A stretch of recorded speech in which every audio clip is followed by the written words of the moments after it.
সুপ্রিয় শিক্ষার্থীরা, আসসালামু আলাইকুম। কেমন আছো তোমরা? তোমরা ভালো আছো? কারণ 2 দিন আগে তোমাদের সঙ্গে লাইভ ক্লাস হয়েছে। উক্ত লাইভ ক্লাসে আমি কী করেছিলাম, মোটামুটি তোমাদের গণিত ক্লাস করাই। হয়তোবা তোমরা আমাকে সবাই চেনো, আমি তসলিমা সুলতানা। 2য় শ্রেণীর গণিত ক্লাসের জন্য আমাকে সবাই হয়তোবা দেখে থাকে। আজকেও ঠিক 3য় শ্রেণীর আমি গণিত ক্লাস করানোর জন্য উপস্থিত হয়েছি। এর আগে আমি তোমাদের লাইভ ক্লাস করিয়েছি। লাইভ ক্লাসে আমাদের একটা সিলেবাস আছে, তোমাদের প্রথম সাময়িক মাসিকের, মোটামুটি হয়তোবা আমাদের কমপ্লিট হয়ে গেছে। এখন তোমাদের এই লকডাউন একটা পড়েছে, সবাই হয়তোবা জানা শুনতেছে লকডাউন। এই লকডাউন করোনাকালীন এই লকডাউনের সময়ে তোমাদের আমরা লাইভ ক্লাসে অংশগ্রহণ করতে পারছি না, তোমরা আমাকে দেখতে পাচ্ছ না, আমিও তোমাদের দেখতে পাচ্ছি না। এই জন্য তোমাদের এই লকডাউন কারণে যদি তোমাদের পড়াশোনার ঘাটতি কিছুটা হলেও হবে, আমরা এই ঘাটতিটা দূর করার জন্য আমরা আবার ভিডিও ক্লাসের মাধ্যমে আমরা ভিডিও ক্লাস করে রাখবো। তোমরা যে কোনো সময় তোমরা এই ক্লাসগুলি দেখতে পারবে। আমি আশা করি আমার প্রোগ্রেসিভ স্কুল কর্তৃক যে ক্লাসগুলি হচ্ছে তোমরা সবাই সেই ক্লাসগুলি মনোযোগ সহকারে দেখবে, হয়তোবা কিছুটা উপকৃত হবে। আশা করি পুরোটাই হবে, কারণ তোমরা ক্লাসের সঙ্গে যুক্ত, আমাদের লাইভ ক্লাসের সঙ্গে। এই জন্য এই পরবর্তীতে ভিডিও ক্লাসও তোমাদের ওই লাইভ ক্লাসের সঙ্গে দেখবে, মিল রেখে প্রতিটা শিক্ষক ক্লাসে পড়াবে। তোমরা সেই ক্লাসগুলি মনোযোগ সহকারে দেখবে, দেখতে না পারলে আমাকে বলবে, ক্লাসটা তোমাদের দেখার সুযোগ করে দেয়। আচ্ছা ঠিক আছে, তাহলে আমি তোমাদের আবার প্রথম থেকে অধ্যায়টা শুরু করি। কি অধ্যায়? যে গণিত বইয়ের প্রথম অধ্যায়। প্রথম অধ্যায়ে আমি আগে ঢুকবো না, তোমাদের গণিত বইটা সবাই হাতে নাও। দেখো আমিও তোমাদের গণিত বইটা হাতে দিলাম, ঠিক আছে? এটা একটা গণিত বই। এই গণিতে কি লেখা আছে আমাদের? এই গণিতে লেখা আছে প্রাথমিক গণিত 3য় শ্রেণী। দেখো কেমন গণিত বই তোমাদের ফার্স্টে একটা প্রশ্ন করে ফেলেছে। কি প্রশ্ন? যে তোমাদের গণিত বইয়ের নাম কি? তোমরা সহজে তাহলে উত্তর দিতে পারলে। এই জন্য আমি তোমাদের প্রত্যেকে বলছি গণিত বইটা তোমরা হাতে নাও, হাতে নিয়ে আমার ভিডিওটা দেখবে, ঠিক আছে? তাহলে একটা ফার্স্ট আমাদের কি প্রশ্ন আসছে, তোমাদের গণিত বইয়ের নাম কি? তাহলে আমি প্রশ্নটা লিখি, তোমরা খাতায় তুলে নাও। 1 নম্বর সংক্ষিপ্ত। এই প্রশ্নগুলি সংক্ষিপ্ত। তোমরা জানো, তোমরা প্রত্যেকে জানো যে সংক্ষিপ্ত প্রশ্ন থাকে তোমাদের কত? 20 নম্বরে। এটা তোমাদের সিলেবাস অনুসারে। এই জন্য ফার্স্ট অনেক রকমের প্রশ্ন আসে। আমি ফার্স্ট প্রশ্নটাই তোমাদের লিখে দিলাম। আমি লিখব সংক্ষিপ্ত, ঠিক আছে? সংক্ষিপ্ত। 1 নম্বর প্রশ্ন, যে তোমাদের গণিত বইয়ের নাম কি? লিখে সবাই তোমাদের গণিত বইয়ের নাম কি? ঠিক আছে? এখন সহজে তোমরা উত্তরটা সবাই জানবে। আমার গণিত বইয়ের নাম প্রাথমিক গণিত 3য় শ্রেণী। এই 3য় শ্রেণী কথাটা লিখতে হবে। আর যদি লেখা দাও আমাদের গণিত বইয়ের নাম প্রাথমিক গণিত 3য় শ্রেণীর জন্য, তাহলে আরেকটু ভালো হয়, ঠিক আছে? এখন দেখো ওই পেজটাই, ওই যেমন বলছি বই নিতে হাতে, আমিও বই নিয়েছি, হাতে বই নিব। আরেকটা প্রশ্ন হয় এখানে, দেখো একটা ঘড়ির ছবি দেওয়া আছে। আমি যদি বলি যে তোমাদের গণিত বইয়ের কভার পেজটায় ঘড়িতে কয়টা বাজে, তাহলে কি এই ঘড়িটা দেখে তোমরা কি করবে? সহজে উত্তরটা দিতে পারবে।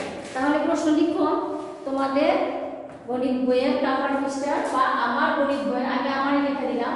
আমি তোমাদের জন্য আমার বই লিখলাম, তোমার কথাটা লিখলাম না। আমাদের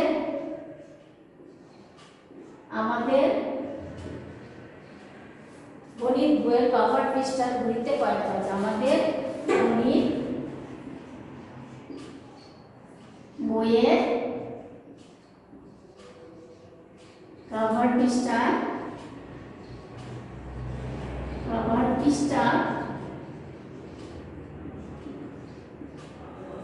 ঘড়িতে কয়টা বাজে? ঠিক আছে? এই উত্তরটা কি দিবে? এই উত্তরটা সবাই ঘড়িটা দেখবে, কিন্তু আমি উত্তরটা তোমাদের বলে দিচ্ছি। কয়টা বাজে? 11টা 45 বাজে 36 সেকেন্ড। সেকেন্ড আর লেখার দরকার নাই, তোমরা 11টা 45 বাজে এইটুকুই লিখবে, ঠিক আছে? আচ্ছা নেক্সট আরেকটা প্রশ্ন, তোমাদের গণিত বইয়ের কভার পৃষ্ঠার একটা যোগ অঙ্ক দেওয়া আছে। এই যোগ অঙ্কের উত্তর কত? দেখেছো? তোমাদের আমি কিন্তু বই খুলি নাই এখনো। বইয়ের উপরের পৃষ্ঠাতেই 3টা প্রশ্ন এসে যাচ্ছে অলরেডি। কিভাবে আসছে দেখো। 3 নম্বর প্রশ্নটা লিখো। তোমাদের গণিত বইয়ের কভার পৃষ্ঠা গণিত একটা যোগ দেওয়া আছে, যোগের উত্তর ফলটা কত লিখো। তাহলে লিখো যে তোমার গণিত বইয়ের কাভার পৃষ্ঠার যোগফলের উত্তর কত। কাভার পৃষ্ঠার যোগফলের উত্তর কত। যোগফলের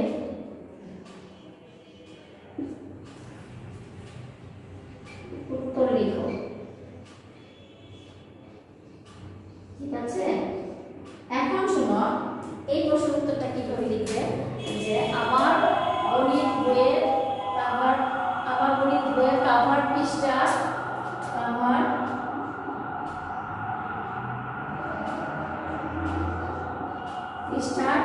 যোগফলের উত্তরটি কত উত্তরটি হবে আমি করে দেখিয়ে দিচ্ছি। 253 দেখো লেখা আছে। 253 যোগ কত আছে, 526 এখানে কত। ঠিক আছে? এখন শোনো, তোমাদের যদি এইভাবে অঙ্কটা করতে অসুবিধা হয়, মানে এইভাবে মানে কি বলছি আমি, পাশাপাশি, তাহলে কি করবে, তোমরা নিচে অঙ্কটা করে নিবে। কারণ যে তোমরা ক্লাস 3য় শ্রেণীতে পড়ো, যখন নিচে অঙ্কটা করে নিবে তখন এই পাশে একটা দাগ টানবে। দাগটা এখানে লিখবে রাফ। তোমার হাতের ডান সাইডে খাতার মধ্যে দাগ টেনে লিখবে রাফ। রাফ কথাটা লিখে 253 আর 526, তাহলে কত হলো 9, 5 আর 2 7, আর এটা কত হলো 5 আর 2 7। তাহলে সহজে আমরা উত্তরটা পেয়ে গেলাম। সুতরাং 553 যোগ 526 ইজিক্যাল টু কত, সমান কত, 7 7 9। পেয়ে গেছি। দেখো অঙ্কটা সহজ, কিন্তু এখন হলো প্রশ্ন, আমি কাভার ডিসটেন্সের যোগ কি করে করলাম। এই উত্তরটা তোমাদের পরে আসবে, প্রশ্ন আসতে পারে। কাভার পৃষ্ঠা কারণ যোগই শিখলাম না, আর কাভার পৃষ্ঠাই আছে। এখন আমি শিখাবো তোমাদের কি যোগ না, আরেকটু পরে শিখাবো। সেটা হলে এখন আমি পিছনের পৃষ্ঠায় যাবো। তোমাদের যে গণিত বইটা নেওয়ার পর দেখো এই যে পিছনের পৃষ্ঠা আছে। এই পিছনের পৃষ্ঠার মধ্যেও একটা প্রশ্ন আছে। কি প্রশ্ন আছে দেখো। ফার্স্ট প্রশ্ন আছে যে তোমার গণিত বইয়ের স্লোগান বাক্যটি কি, বা আরেকটা কি আছে দেখো, নীতি বাক্যটি কি। স্লোগানটি কি, নীতি বাক্যটি কি। তাহলে দুইটা প্রশ্ন এসে গেছে। একটা হলো তোমার গণিত বইয়ের স্লোগানটি কি। আমার গণিত বইয়ের স্লোগান দেখো, সবাই তাকাবে, এখানে একটা গণিত বইয়ের স্লোগান দেওয়া আছে। দেখো সবাই দেখো, এখানে একটা স্লোগান দেওয়া আছে, শিক্ষা নিয়ে গর্ব দেশ, শেখ হাসিনা বাংলাদেশ। এটা সবাই দেখে রাখো। আর কি গাণিতিক বাক্যটা কি আছে, গাণিতিক বাক্যটা আছে আয় বুঝে ব্যয় করো। তাহলে আমাদের প্রশ্ন কয়টা দাঁড়ালো, 3টা, আর আমি 2টা মুখে বললাম। একটা হলো স্লোগান, আর একটা হলো গাণিতিক বাক্যটা কি, আরেকটা হলো কি নীতি বাক্যটা কি, সেটা হলো আয় বুঝে ব্যয় করো। ঠিক আছে? তার মানে আমরা কভার পৃষ্ঠা করলাম, বইয়ের পিছনের পৃষ্ঠাটা আমরা বললাম, কভারেরই পিছনের পৃষ্ঠাটা আমরা পড়ে গেলাম। এখন আমি বইটা খুলবো। ঠিক আছে? তোমরা বইটা খুলো, সবাই আমার সঙ্গে বইটা খুলবে। বইটা খোলার পরে দেখবে যে এই পেজটা, সবাই এই পেজটা দেখো। তোমাদের যে এই বইটা, সম্পূর্ণ বইটার মধ্যে 2টা চরিত্র আছে। ঠিক আছে? 2টা চরিত্র আছে। ওই 2টা চরিত্র দিয়ে সমস্ত গাণিতিক প্রক্রিয়া সমস্যা সমাধান করেছে তারা, তাদের এই উদাহরণ দিয়ে। ঠিক আছে?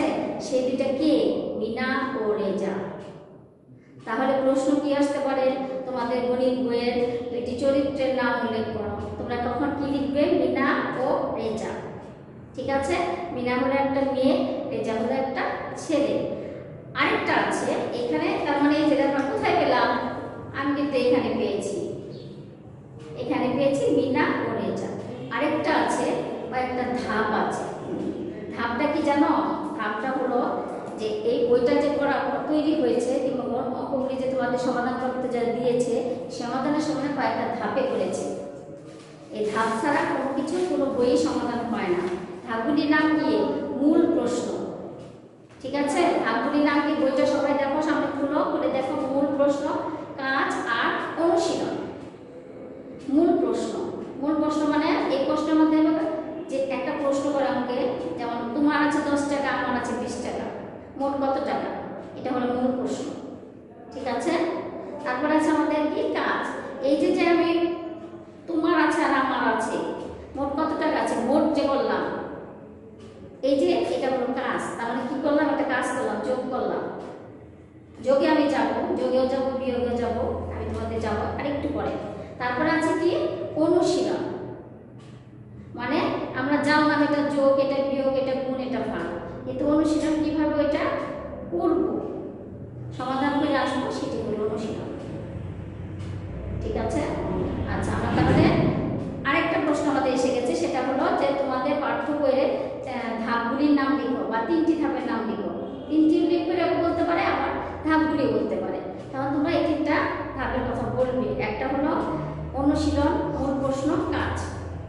এবং মূল প্রশ্ন, কাজ, অনুশীলন। ঠিক আছে, আচ্ছা। তাহলে এখানে এটা কভার পৃষ্ঠা গেল, কভার পিছনে গেল। এখন আমরা ভিতরে ঢুকেছি, ভিতরে চরিত্র দুইটার নাম জানলাম, ধাপগুলির নাম জানলাম। এখন আমি তোমাদের গণিত বইয়ের অধ্যায় আছে কয়টা? 10টা অধ্যায় আছে। একটা হলো সংখ্যা, একটা হলো যোগ, একটা হলো বিয়োগ। তাহলে তোমাদের যদি প্রশ্ন করে তোমাদের গণিত বইয়ের কয়টা অধ্যায় আছে, তখন তুমি কি বলবে? যে 10টা অধ্যায় আছে। অধ্যায়গুলির নাম লিখো। অনেকে বলতে পারবে না, অনেকে অনেকদিন ধরে জানুয়ারি, ফেব্রুয়ারি, মার্চ, এপ্রিল, এই 4টা মাস তোমরা ক্লাস করছো, কিন্তু অনেকেই 10টা অধ্যায়ের নাম বলতে পারবে না। 10টা অধ্যায়ের নাম তোমরা শিখবে, জানবে। আচ্ছা, তাহলে প্রথমে আছে আমাদের কি যায়? সংখ্যায় যায়। সংখ্যা জানলেই আমরা যোগ বিয়োগ করতে পারবো না, লিখতে করতে পারবো না। সংখ্যা কোনগুলিকে বলে? সংখ্যা কোনগুলিকে বলে? সংখ্যাটা এইগুলিকে বলে 1, 2, 3। এই 3 দেখলে আমরা জানি, এটা দেখলে আমরা বলতে পারি এখানে 3টা আছে। আবার 2 দেখলে জানি, বলতে পারি এখানে 2টা আছে। এরকম 1, 2, 3 এই অক্ষরগুলিকে কি বলা হয়? সংখ্যা। এই সংখ্যার সাহায্যে আমাদের সমস্ত বড় বড় জটিল যা আছে, যোগ, বিয়োগ, গুণ, ভাগ সমস্ত হয়। কিন্তু মূল জিনিস কি জানো? যোগ আর বিয়োগ। এই দুইটার পরে গুণ, ভাগ, ওইটা পরে, এইটারই অংশ বিশেষ।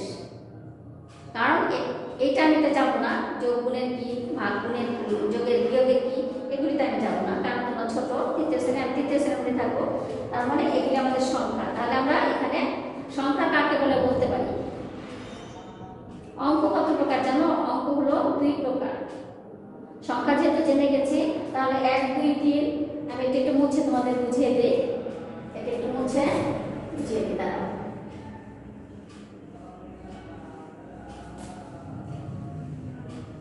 এটা তোমাদের মুছে বুঝিয়ে দিই।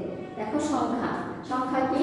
1, 2, 3, 4, 5, 6,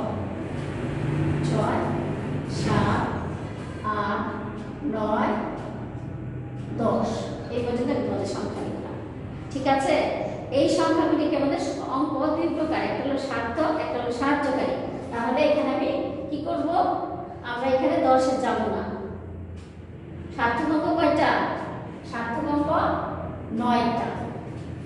কারণ 1-এর সাইডে আমি 10টা কেন বুঝলাম? 1-এর শূন্য নিছি, মানে শূন্য সাহায্যকারী, শূন্যকে আমরা সাহায্যকারী বলি, সেই জন্য 1-এর সঙ্গে শূন্য লাইনে সাহায্যকারী বানানো হয়েছে। এখানে কিন্তু অঙ্ক সার্থক অঙ্ক হবে না, সার্থক অঙ্ক আমাদের 9টাই হবে। এই জন্য আমি 10টা মুছে ফেললাম, কিন্তু প্রথমে আমি কি লিখেছি? 10 লিখেছি তোমাদের বোঝানোর জন্য। তাহলে এগুলিকে বলা হয় সার্থক অঙ্ক, আর শূন্যকে বলা হয় সাহায্যকারী। এই সমস্ত কিছু সংখ্যা বাড়াইতে হলে, যেমন 1-এর সঙ্গে শূন্য দিয়ে 10 বানাইলাম, ঠিক আছে, 30-এর সঙ্গে শূন্য দিয়ে 10 বানালাম, আরেকটা শূন্য দিলে 300 বানালাম, আরেকটা শূন্য দিলে 3000 বানালাম। তাহলে কি হলো? অন্য কিন্তু শূন্য হচ্ছে সাহায্যকারী। ঠিক আছে, তাহলে আমরা অঙ্ক 2 প্রকার, সার্থক অঙ্ক আর সাহায্যকারী অঙ্ক মোটামুটি জেনে গেছি। তাহলে আজকে কি যোগ অঙ্ক করব? একটা যোগ অঙ্ক। তোমাদের বইটা খুলো, সবাই বইটা খুলো। বইটা খুলে একটা সংখ্যার অঙ্ক করি। যোগ অঙ্ক করলাম না, তোমাদের বের করো। কি আছে 238, 238। তাহলে 238 লিখলে কোনটা কয়টা কোনটা সংখ্যা লিখতে হবে? 2 লিখতে হবে, 38 লিখতে একটা 3 লিখতে হবে, একটা 8 লিখতে হবে। এখন কি করে সাজাবো? ঠিক আছে না? তাহলে আমাদের আরেকটা জিনিস জানা দরকার, সেটা কি? একক, দশক, শতক, হাজার স্থানীয় মানগুলি। স্থানীয় মানগুলি কি? একক, দশক, শতক, হাজার, অযুত। আমি সংক্ষেপে লিখলাম, ঠিক আছে? অযুত, নিযুত, একক, দশক, শতক, হাজার, অযুত, নিযুত, ঠিক আছে? আমি সংক্ষেপে তোমাদের এগুলি লিখলাম। এখন বলছি কি আমাদের 238, তাহলে আমরা শতক করে যাই। একক, দশক, শতক 238। তাহলে একক, দশক, শতক আমি এই পাশ থেকে আসতে হবে। যখন করবো তখন ফুটা দিয়ে করবা। দশক, শতক, হাজার, অযুত, লক্ষ, নিযুত, কোটি এইভাবে লিখবা। তাহলে আমরা বলছে একক, দশক, শতক 238।